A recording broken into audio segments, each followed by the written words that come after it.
निर्वाण की ओर अकेले खुश रहने की कला। अध्याय 1। राजमहल की चारदीवारी से बाहर। कपिलवस्तु के राजमहल में उत्सव का माहौल था। राजकुमार सिद्धार्थ के जन्म से पूरी नगरी आनंद में थी, परंतु जैसे जैसे वे बड़े हुए उनके मन में एक अजीब बेचैनी घर करने लगी। राजमहल के वैभव, नृत्य, संगीत और विलासिता से घिरे रहने के बावजूद वे भीतर से अकेलापन महसूस करते थे। एक दिन उन्होंने अपने सारथी चन्ना से कहा, क्या इस संसार में कोई ऐसी जगह है जहां सच्चा आनंद मिलता है? चन्ना को कोई उत्तर न मिला, लेकिन कुछ समय बाद सिद्धार्थ को अवसर मिला राजमहल से बाहर जाने का। जब उन्होंने पहली बार संसार का असली रूप देखा, एक वृद्ध, एक रोगी, एक मृतक और एक सन्यासी, तो उनके हृदय में गहरी हलचल मच गई। उन्होंने सोचा, संसार का ये रूप तो मेरे महल के सुखों से बहुत अलग है। क्या यही जीवन का सत्य है? अध्याय 2। अकेलेपन का भय और सत्य की खोज। सिद्धार्थ ने निश्चय कर लिया कि वे इस संसार के दुखों का कारण खोजेंगे। एक रात वे चुपचाप महल छोड़कर जंगल की ओर बढ़ गए। पहले पहले उन्हें अकेलापन असहनीय लगा। महल की चकाचौंध से दूर सघन अरण्य में केवल पक्षियों की ध्वनि और बहती नदी की कलकल थी। ठंडी हवाएं उन्हें झकझोर देती और रात्रि के अंधकार में भय भी उत्पन्न होता। लेकिन धीरे धीरे उन्होंने अपने भीतर की आवाज को सुनना शुरू किया। वे ध्यान करते, वृक्षों से बातें करते और प्रकृति के साथ एकत्व का अनुभव करते। उन्होंने अनुभव किया कि अकेलापन जबरन थोपा गया दुख नहीं है, बल्कि आत्मज्ञान की एक सीढ़ी हो सकता है।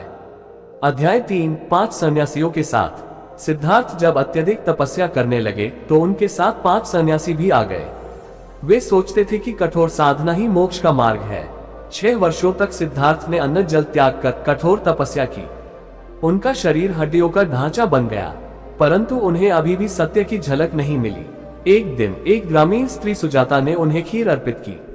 वह कहने लगी, राजकुमार, अत्यधिक कठोरता भी उतनी ही हानिकारक है जितनी अधिक विलासिता। वीणा की तंतु को न अधिक कसो, न अधिक ढीला छोड़ो, तभी मधुर संगीत निकलता है। सिद्धार्थ को बोध हुआ, जीवन संतुलन में ही सार्थक है। उन्होंने अति संयम छोड़कर मध्यम मार्ग अपनाने का निश्चय किया। लेकिन जब उनके संगी सन्यासियों ने ये देखा कि सिद्धार्थ अन्न ग्रहण कर रहे हैं, तो वे उन्हें छोड़कर चले गए। अब वे सच में अकेले थे। अध्याय 4। बोधि वृक्ष के नीचे अकेलेपन की शक्ति। सिद्धार्थ अकेले बोधि वृक्ष के नीचे जा बैठे। उन्होंने संकल्प लिया, जब तक सत्य नहीं मिलेगा तब तक यहाँ से नहीं उठूंगा। रात बीती। मार ने भयानक रूप धरकर उन्हें डराने का प्रयास किया। उसने मोह, भय, वासना और अहंकार के बाण चलाए, लेकिन सिद्धार्थ टस से मज न हुए। उन्होंने मन में सोचा, मुझे कोई नहीं हरा सकता, क्योंकि अब मैं अपने भीतर की शक्ति को जान चुका हूँ। और तभी प्रातःकाल जब सूरज की पहली किरण पड़ी, सिद्धार्थ को आत्मज्ञान प्राप्त हुआ। वे बुद्ध बन चुके थे। अब वे जान चुके थे, सच्चा आनंद बाहरी दुनिया से नहीं, बल्कि भीतर की शांति से आता है। जब हम अकेले रहने में सक्षम होते हैं, तभी हम अपने वास्तविक स्वरूप को पहचान सकते हैं। अध्याय 5। अकेले खुश रहने की कला। बुद्ध ने अपने पहले उपदेश में कहा, मनुष्य दूसरों के साथ हो या अकेला, आनंद उसका अपने भीतर होता है। जो व्यक्ति अकेले में भी प्रसन्न रहना सीख जाता है, वही सच्चा स्वतंत्र होता है। उन्होंने कुछ सूत्र बताए। 1। स्वयं को जानो। जब आप अकेले होते हैं तब अपनी भावनाओं को समझो। क्या आपको अकेलापन खलता है? क्यों? अपने मन की गहराइयों को समझने का प्रयास करो। 2। संतुलन बनाओ। न तो अधिक कठोर बनो, न अधिक लिप्त। संतुलित जीवन ही आनंददायी होता है। 3। वर्तमान में जियो। बीते कल की चिंता मत करो, न ही भविष्य की। अभी जो क्षण है वही सत्य है। 4। स्वयं से प्रेम करो। दूसरों से प्रेम करने से पहले खुद को अपनाओ। जब तुम स्वयं को स्वीकार कर लोगे तो अकेलेपन में भी आनंद मिलेगा। 5। ध्यान और आत्मचिंतन करो। रोज ध्यान करो, अपने विचारों को देखने की कला सीखो। अध्याय 6। वैल्यू तब बढ़ेगी जब तुम अकेले में भी खुश रहोगे। एक बार बुद्ध के पास एक युवक आया। उसने कहा, गुरुदेव, मैं चाहता हूँ कि लोग मेरी इज्जत करें, मेरा आदर करें और मुझे महत्व दें। मैं अपने जीवन में बड़ा बनना चाहता हूँ। बुद्ध मुस्कुराए और बोले, अगर तुम्हारी पहचान दूसरों की स्वीकृति पर निर्भर है तो तुम हमेशा परतंत्र रहोगे। युवक ने पूछा, तो मैं अपनी वैल्यू कैसे बढ़ा सकता हूँ? बुद्ध ने उत्तर दिया, जब तुम अकेले में भी प्रसन्न रहना सीख जाते हो, जब तुम्हें दूसरों की राय से फर्क नहीं पड़ता, जब तुम्हें किसी बाहरी चीज से खुशी नहीं मिलती, तभी तुम्हारी वास्तविक कीमत बढ़ती है, क्योंकि तब तुम स्वतंत्र होते हो। युवक को उत्तर मिल चुका था। उसने प्रण किया कि वह स्वयं को जानने की यात्रा पर निकलेगा। निर्वाण की ओर बुद्ध ने अपना शेष जीवन सत्य के उपदेश देते हुए बिताया। उन्होंने लोगों को सिखाया कि खुशी कहीं बाहर नहीं बल्कि हमारे भीतर है। जब हम अकेले खुश रहना सीख जाते हैं तभी हम वास्तव में मुक्त होते हैं। तभी हमारा मूल्य दूसरों की नजरों में भी बढ़ता है। और यही बुद्ध की सबसे गहरी सीख थी, अकेलापन कोई अभिशाप नहीं बल्कि आत्मज्ञान का वरदान है। निर्वाण की ओर अकेले खुश रहने की कला, भाग 2, अध्याय 7, संसार से परे स्वयं की खोज। बोधि वृक्ष के नीचे आत्मज्ञान प्राप्त करने के बाद बुद्ध कपिलवस्तु लौटे। जब उन्होंने अपने पिता राजा शुद्धोधन, पत्नी यशोधरा और पुत्र राहुल से भेंट की तो उन्होंने देखा कि परिवारजन उनकी यात्रा को अब भी समझ नहीं पाए थे। यशोधरा ने उनसे पूछा, प्रभु, क्या महल में आपको कोई सुख नहीं था? क्या मैंने कभी आपको प्रेम में कमी होने दी? बुद्ध ने प्रेम पूर्वक उत्तर दिया, प्रिय यशोधरा, जो आनंद संसार के सुखों में है वह क्षणिक है, पर जो आनंद आत्मज्ञान में है वह अविनाशी है। महल में मैं दूसरों पर निर्भर था, लेकिन जब मैंने अकेले रहना सीखा तब मुझे सच्ची स्वतंत्रता मिली। पिता शुद्धोधन ने कहा, क्या संसार से विमुख होकर कोई आनंदित रह सकता है?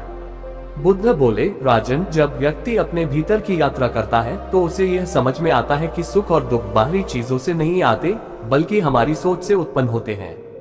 जो स्वयं को जान लेता है उसे संसार का हर अनुभव आनंदमय प्रतीत होता है। अध्याय 8, एक राजा की परीक्षा। कई वर्षों बाद मगध का एक राजा बुद्ध के पास आया। उसने कहा, गौतम, मैं सबसे शक्तिशाली राजा हूँ।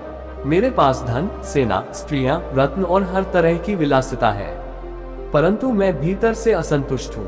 क्या तुम मुझे आनंद का मार्ग दिखा सकते हो? बुद्ध ने मुस्कुराते हुए उत्तर दिया, राजन, यदि मैं तुम्हारे राज्य का सबसे मूल्यवान रत्न मांगूं तो क्या तुम मुझे दे सकते हो? राजा बोला, बिल्कुल, आप जो चाहे ले सकते हैं। बुद्ध बोले, मुझे वह चीज दो जिससे तुम्हें सच्ची शांति और सुख मिलता हो। राजा असमंजस में पड़ गया। उसने कहा, मेरे पास सब कुछ है परंतु कोई भी चीज मुझे सच्ची शांति नहीं देती।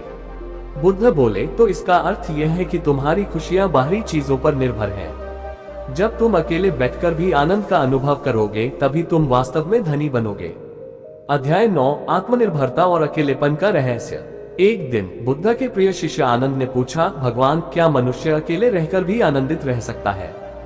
बुद्ध बोले, आनंद, ये जानने के लिए मैं तुम्हें एक कथा सुनाता हूँ। एकांत में रहने वाला तपस्वी। एक बार एक तपस्वी हिमालय के एक निर्जन कुटीर में रहता था। उसने जीवन भर किसी से कोई अपेक्षा नहीं रखी। वह स्वयं भोजन उगाता, जंगल में फल खाता और झरने का जल पीता। लोगों ने उससे पूछा, तुम अकेले रहते हो, क्या तुम कभी उदास नहीं होते? तपस्वी ने उत्तर दिया, मैं अकेला नहीं हूँ, मैं अपने साथ हूँ। जब तुम स्वयं को जान जाते हो तो तुम्हें किसी अन्य की आवश्यकता नहीं रहती। बुद्ध बोले, आनंद, जब व्यक्ति अकेले में भी आनंदित रहता है तभी वह सच्ची आत्मनिर्भरता प्राप्त करता है, अन्यथा वो हमेशा दूसरों की उपस्थिति पर निर्भर रहेगा।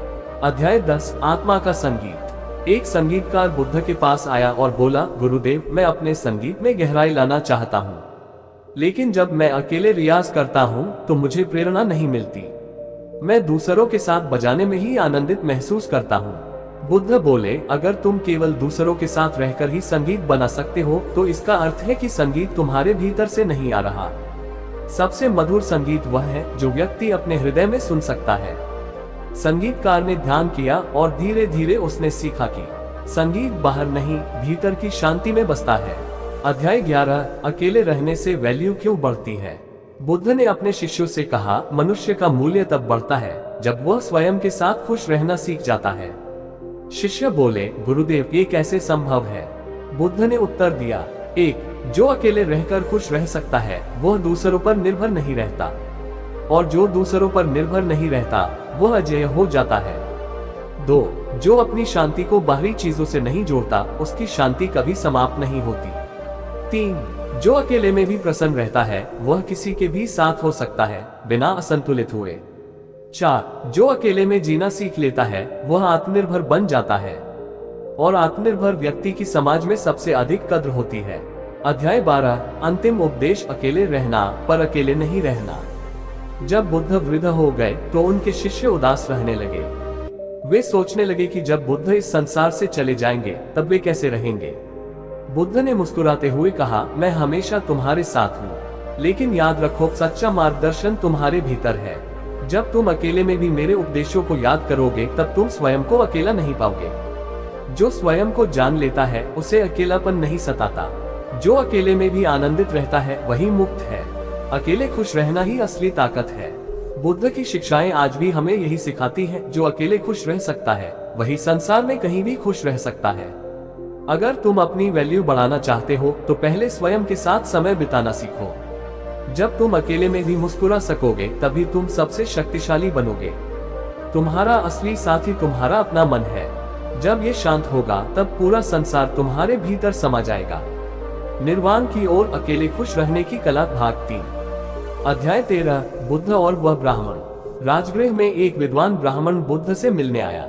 उसने पूछा, गौतम, मैं वर्षों से शास्त्रों का अध्ययन कर रहा हूँ। मेरे पास ज्ञान है, धन है, प्रतिष्ठा है, फिर भी मैं भीतर से अधूरा महसूस करता हूँ। कृपया बताएं, इस बेचैनी का कारण क्या है? बुद्ध ने मुस्कुराते हुए कहा, क्या तुम कभी अकेले बैठे हो, बिना किसी ग्रंथ, बिना किसी चर्चा, बिना किसी लक्ष्य के? ब्राह्मण ने सिर झुका लिया। नहीं गुरुदेव, जब भी मैं अकेला होता हूँ तो मन बेचैन हो जाता है, इसलिए मैं हमेशा अध्ययन और संवाद में व्यस्त रहता हूँ। बुद्ध बोले, यही तुम्हारी बेचैनी का कारण है। तुमने दूसरों से बहुत सी बातें सीखी हैं पर स्वयं को जानने का प्रयास नहीं किया। जब तक तुम अपने साथ समय नहीं बिताओगे तुम्हें सच्ची शांति नहीं मिलेगी। ब्राह्मण ने प्रश्न किया, लेकिन अकेले रहने से तो मन में उदासी आ जाती है। बुद्ध बोले, यदि मन उदास होता है तो इसका अर्थ है कि तुमने अब तक उसे समझा ही नहीं। अकेलापन दुख नहीं बल्कि आत्म जागरण का अवसर है। जब तुम स्वयं के साथ रहना सीख लेते हो तो तुम्हारा मूल्य स्वयं के और संसार के लिए बढ़ जाता है। ब्राह्मण ने ये सुना और गहरी साधना में लग गया। कुछ वर्षों बाद जब वह फिर बुद्ध के पास आया तो उसके चेहरे पर दिव्यता थी।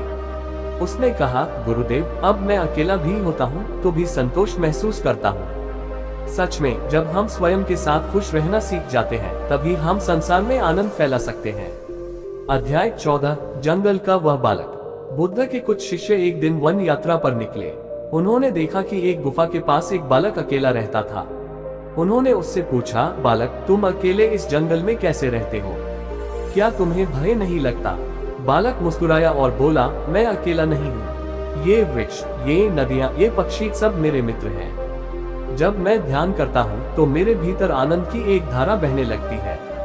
मैं केवल अकेला रहता हूँ परंतु मैं कभी अकेला महसूस नहीं करता। शिष्य ये सुनकर चकित रह गए। उन्होंने बुद्ध से जाकर यह प्रसंग सुनाया।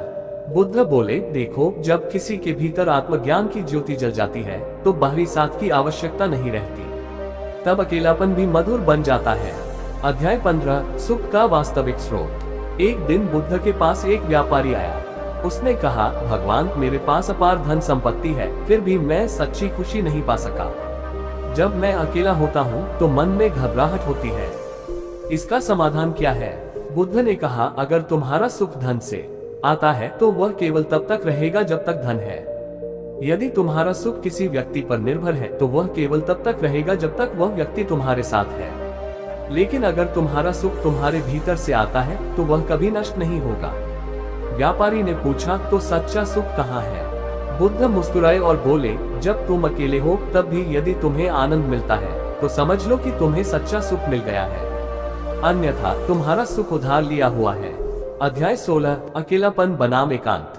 बुद्ध के एक शिष्य ने एक बार पूछा, गुरुदेव, अकेलापन और एकांत में क्या अंतर है? बुद्ध बोले, अकेलापन तब होता है जब व्यक्ति स्वयं के साथ खुश नहीं होता। एकांत तब होता है जब व्यक्ति स्वयं को पूरी तरह समझ चुका होता है और अपने साथ आनंदित होता है। शिष्य ने पूछा, तो क्या हमें लोगों से दूर रहना चाहिए? बुद्ध ने उत्तर दिया, नहीं, लोगों से दूर जाने की आवश्यकता नहीं है, बल्कि यह समझने की आवश्यकता है कि कोई भी व्यक्ति, स्थान या वस्तु तुम्हें पूर्णता नहीं दे सकती। जब तुम स्वयं पूर्णता का अनुभव करने लगोगे तो फिर तुम अकेले रहो या भीड़ में, तुम्हें कोई अंतर नहीं पड़ेगा। अध्याय 17। अकेले रहने से व्यक्ति की वैल्यू क्यों बढ़ती है? एक दिन एक राजा बुद्ध के पास आया और बोला, गुरुदेव, मैं चाहता हूँ कि लोग मेरा सम्मान करें। मैं चाहता हूँ कि मेरी उपस्थिति से लोग प्रभावित हों। इसके लिए मुझे क्या करना चाहिए? बुद्ध मुस्कुराए और बोले, राजन, जब तक तुम दूसरों से मान सम्मान की अपेक्षा करोगे तब तक तुम परतंत्र रहोगे। लेकिन जब तुम अपने अकेलेपन में भी आनंदित रहना सीख जाओगे तब लोग स्वतः तुम्हारी ओर आकर्षित होंगे। राजा ने पूछा, ऐसा क्यों? बुद्ध बोले, क्योंकि जो व्यक्ति स्वयं में संपूर्ण होता है वह दूसरों से कुछ भी मांगता नहीं है, और जब वह मांगता नहीं तब लोग उसे देने के लिए आतुर रहते हैं। अध्याय 18 अंतिम उपदेश, अपने भीतर की यात्रा। जब बुद्ध के अंतिम दिन आए तो उनके शिष्य दुखी हो गए। उन्होंने कहा, गुरुदेव, जब आप हमारे साथ नहीं रहेंगे तब हम किसका सहारा लेंगे? बुद्ध मुस्कुराए और बोले, आत्मदीपो भव, स्वयं अपने दीपक बनो। जब तक तुम स्वयं को नहीं जानोगे तब तक तुम्हें सहारों की आवश्यकता पड़ेगी, लेकिन जब तुम अपने भीतर के सत्य को जान लोगे तो फिर किसी अन्य की आवश्यकता नहीं रहेगी। शिष्य ये सुनकर समझ गए कि सच्ची स्वतंत्रता अकेले रहकर भी आनंदित रहने में ही है। उपसंहार, अकेलापन ही सबसे बड़ा वरदान है। बुद्ध की शिक्षाएं हमें ये सिखाती हैं, जो अकेले खुश रह सकता है वह संसार में कहीं भी खुश रह सकता है। जब तुम स्वयं में पूर्ण होते हो तभी संसार तुम्हारी ओर आकर्षित होता है। सच्ची वैल्यू तब बढ़ती है जब व्यक्ति दूसरों की अपेक्षा से मुक्त होकर स्वयं में आनंदित रहना सीख लेता है। जिस दिन तुम अकेले में मुस्कुरा सकते हो उस दिन समझ लेना कि तुमने जीवन का सबसे बड़ा रहस्य जान लिया। निर्वाण की ओर अकेले खुश रहने की कला, भाग 4। अध्याय 19 बुद्ध और वृद्ध साधु। गंगा तट के पास एक वृद्ध साधु बुद्ध से मिलने आए। उन्होंने कहा, गुरुदेव, मैं संन्यास ले चुका हूँ, पर्वतों में रहता हूँ, कोई संग नहीं, कोई मोह नहीं, परंतु फिर भी मेरा मन स्थिर नहीं होता, मैं अकेलापन महसूस करता हूँ। बुद्ध मुस्कुराए और बोले, क्या तुम नदी के प्रवाह को देखते हो? साधु ने कहा, हाँ प्रभु, ये सतत बहती है। बुद्ध बोले, क्या नदी अकेली है? साधु ने कहा, नहीं, इसमें जल, कंकड़, जीव जंतु सब प्रवाहित होते रहते हैं। बुद्ध बोले, यही जीवन का सत्य है। तुम अकेले हो सकते हो परंतु तुम्हारे भीतर असंख्य विचार, अनुभव और ऊर्जा प्रवाहित हो रही है। जब तक तुम इस प्रवाह को समझोगे नहीं तब तक तुम्हें अकेलापन सताएगा। साधु ने ध्यान किया और कुछ समय बाद उनके चेहरे पर तेजस्विता आ गई। उन्होंने कहा, अब मैं समझ गया प्रभु, अकेलापन केवल एक भ्रम है। जब हम अपने भीतर के प्रवाह को स्वीकार कर लेते हैं तब हमें पूर्णता का अनुभव होता है। अध्याय 20 आत्मनिर्भरता का उपहार। कपिलवस्तु में एक युवक बुद्ध के पास आया। उसने कहा, गुरुदेव, मैं दूसरों की सहायता पर निर्भर रहता हूँ। यदि मित्र साथ न हो तो मेरा दिन नहीं कटता, यदि परिवार साथ न हो तो मैं व्याकुल हो जाता हूँ। क्या ये ठीक है? बुद्ध ने एक वृक्ष की ओर संकेत किया और पूछा, ये वृक्ष छाया देता है, फल देता है, परंतु क्या ये किसी पर निर्भर है? युवक बोला, नहीं, ये तो अपनी जड़ों से जल लेकर स्वयं पोषण करता है। बुद्ध बोले, यदि यह वृक्ष दूसरों पर निर्भर रहने लगे तो क्या यह इतना शक्तिशाली होगा? युवक ने सिर झुका लिया, नहीं प्रभु। बुद्ध बोले, जिस प्रकार यह वृक्ष आत्मनिर्भर है उसी प्रकार तुम्हें भी अपनी खुशी के लिए दूसरों पर निर्भर रहना छोड़ना होगा। जब तुम अकेले में भी प्रसन्न रहना सीख जाओगे तभी तुम सच्ची स्वतंत्रता प्राप्त करोगे। अध्याय 21 राजा और संत का संवाद। एक दिन एक राजा बुद्ध से मिलने आया। उसने कहा, गुरुदेव, मैं सबसे शक्तिशाली हूँ, परंतु जब मैं अकेला होता हूँ तो बेचैनी महसूस करता हूँ। मुझे हमेशा लोगों से घिरा रहना पड़ता है ताकि मैं इस बेचैनी से बच सकूं। बुद्ध ने पूछा, क्या तुमने कभी एकांत में बैठकर स्वयं को समझने का प्रयास किया है? राजा बोला, नहीं, मैं तो अकेला रह ही नहीं सकता। बुद्ध बोले, तो तुम सच्चे राजा नहीं हो। जो अपने मन पर शासन नहीं कर सकता वह संसार पर भी शासन नहीं कर सकता। राजा चकित हो गया और बोला, तो क्या सच्चा राजा वही होता है जो अकेले भी आनंदित रह सकता है? बुद्ध बोले, हाँ, जो स्वयं के साथ शांत और प्रसन्न रह सकता है वही सच्चा शासक होता है, चाहे वह एक राज्य का राजा हो या स्वयं के मन का। अध्याय 22 जब शिष्य को अकेले रहने का भय हुआ। एक दिन बुद्ध का एक शिष्य आनंद वन में ध्यान करने गया। कुछ समय तक ध्यान करने के बाद उसने महसूस किया कि जब वह अकेला होता है तो उसके मन में भय उत्पन्न होने लगता है। वह बुद्ध के पास आया और बोला, गुरुदेव, जब मैं लोगों के बीच होता हूँ तो मैं सुरक्षित महसूस करता हूँ, पर जब मैं अकेले ध्यान करता हूँ तो मन में डर उठने लगता है। ऐसा क्यों? बुद्ध मुस्कुराए और बोले, क्या तुमने कभी अपनी छाया को देखा है?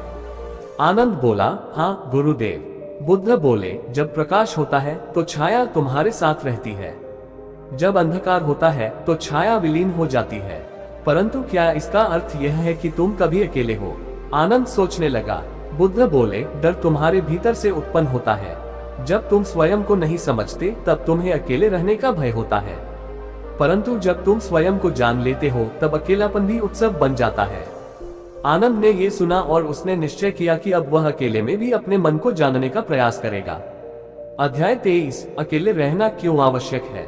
बुद्ध ने अपने शिष्यों से कहा, अकेले रहना सीखो, क्योंकि 1. जब तुम अकेले रहना सीख जाते हो तब तुम्हें कोई भी डरा नहीं सकता।